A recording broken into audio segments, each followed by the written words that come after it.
Hey y'all, what's up? So yeah, that iPad 2, pretty fucking sick, huh? A friend of mine might get it, so you might be seeing some HD face again, because my other HD camera broke, so that's why I can't, you know, be as real, with y'all or whatever. Y'all get the nice 480. But anyway, I've been thinking about, production and shit. When I watch live shows, my vibe is totally affecting the aura. So it's like the weird thing is that live shows must and have to partake in this new kind of psychic culture shift that might happen. Like we're going to feel each other's moods if we're observing each other, just like quantum mechanics says about particles. And I read somewhere that IBM supposedly fucking was doing something in the 90s that can already. No, I didn't read. McKenna was talking about particles going faster than the speed of light, like to the nth degree. I'll send the link to the video. I was worrying about, the fucking the Beatles, the Rolling Stones, like what if you took out the, would it still sound cool, like, White Stripes or Strokes? I mean, the adds a lot to it, like the White Album.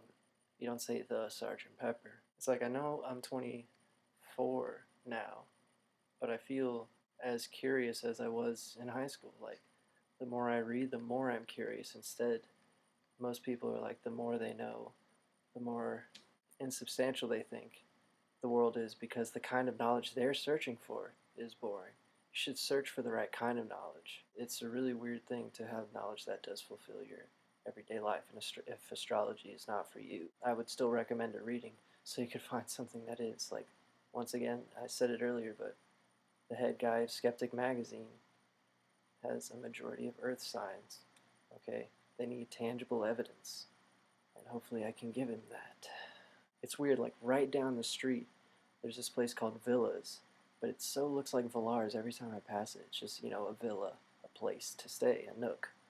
Um, but it's right on Adams Street, so it's like Villars and Evangeline Adams. I think it's weird, and of course it's named after John Adams, of which Evangeline is the descendant of. And it's just weird because, like, when I lived in New Orleans, I lived on Spruce, which is a name for Germany, and and that's Nietzsche. So, like, New Orleans, I was obsessed with Nietzsche.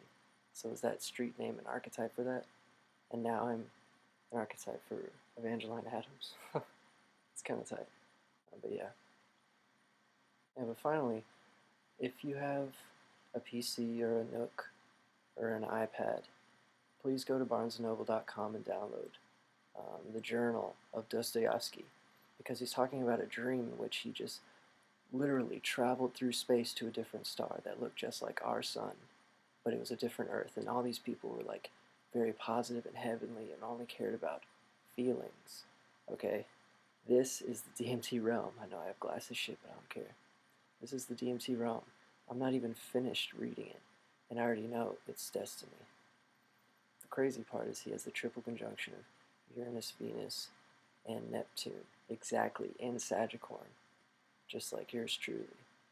And he also has Saturn and Jupiter conjuncting exactly in Aries 3, my Mars in Aries 3.